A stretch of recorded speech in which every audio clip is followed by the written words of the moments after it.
ओम शांति। 4 मार्च 2026 आज का पुरुषार्थ। आज मीठे बाबा ने रूहानी जीवन को जीने और श्रेष्ठ पुरुषार्थ करने की बहुत गहरी और स्पष्ट दिशाएं दी हैं।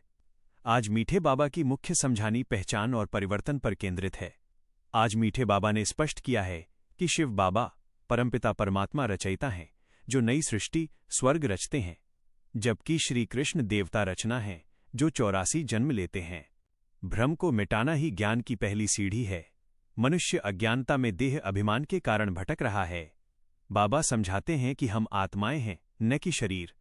आत्मा ही 84 जन्मों का पार्ट बजाती है। केवल निराकार शिव ही गाइड और लिबरेटर, मुक्तिदाता हैं। मनुष्य आत्माएं स्वयं को पावन नहीं बना सकती। इसके लिए परमात्मा की युक्ति की आवश्यकता होती है, जो वे संगम युग पर ही देते हैं। पढ़ाई का उद्देश्य केवल ज्ञान सुनना नहीं, बल्कि स्वर्ग का मालिक बनना है। इसके लिए हर कदम पर बाबा की श्रीमत राय का पालन करना अनिवार्य है।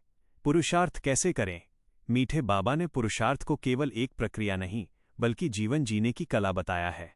देही अभिमानी स्थिति, स्वयं को आत्मा समझकर बिंदी के समान परमात्मा शिव को याद करना है। सारा पुरुषार्थ इसी एक स्थिति में टिकने का है। निस्वार्थ सेवा, आपका मुख्य धंधा कार्य मनुष्यों को जगाना और उन्हें सही रास्ता दिखाना है। जितना आप दूसरों का कल्याण करेंगे, आपका भाग्य उतना ही ऊंचा बनेगा। रूहानी स्नेह, ब्राह्मण परिवार अन्य आत्माओं के साथ व्यवहार में रूहानी स्नेह रखें। एक दूसरे को आगे बढ़ाने की भावना ही असली पुरुषार्थ है। भाग्य के गुण गाएं, अपनी और दूसरों की कमजोरियों के बजाय अपने भाग्य कि आपको भगवान मिला है के गीत गाएं। इससे मन सदा प्रसन्न चित रहेगा। साधारण जीवन, इकोनॉमी, बचत और सरलता का पालन करें। जीवन जितना साधारण होगा, मन उतना ही एकाग्र रहेगा। बाबा ने आज पुरुषार्थ में क्या नहीं करना है भी वर्णन किया है, जो पुरुषार्थ को धीमा कर देती हैं या बिगाड़ देती हैं। देह अभिमान का फैशन, अधिक फैशन, बाहरी दिखावा या ऊंची चीजों का शौक न पालें।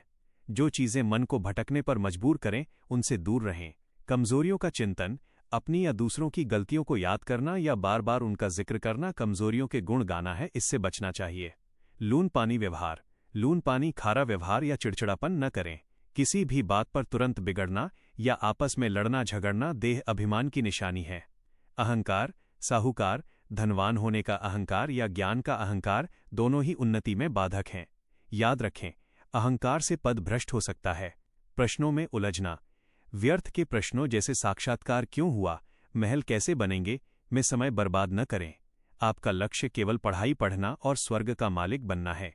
अंत में समझें तो बाबा का संदेश सरल है। स्वयं को आत्मा समझकर निराकार बाप की याद में रहें, सेवा करें और सरलता को अपनाएं। सफलता का आधार है इकनामी, ईश्वर की याद, और इकोनॉमी, साधारण जीवन। आज का संकल्प मेरी स्थिति, आज मैं देह अभिमान त्याग कर स्वयं को आत्मा समझकर रूहानी बाप की याद में स्थित रहूंगा। मेरा पुरुषार्थ, आज मैं किसी भी प्रकार के दिखावे या फैशन से दूर रहकर अत्यंत साधारण जीवन व्यतीत करूंगा। मेरा ध्यान व्यर्थ के प्रश्नों के बजाय पढ़ाई पर रहेगा। मेरा व्यवहार, आज मैं हर आत्मा के साथ रूहानी स्नेह रखूंगा। किसी भी बात पर उत्तेजित नहीं होऊंगा और लून पानी वाले व्यवहार का पूर्णतः त्याग करूंगा। मेरा चिंतन, आज मैं अपनी कमजोरियों के बजाय अपने भाग्य और भाग्य विधाता के गुण गाऊंगा। मैं सदा प्रसन्नचित रहूंगा और दूसरों को भी प्रसन्नता का अनुभव कराऊंगा।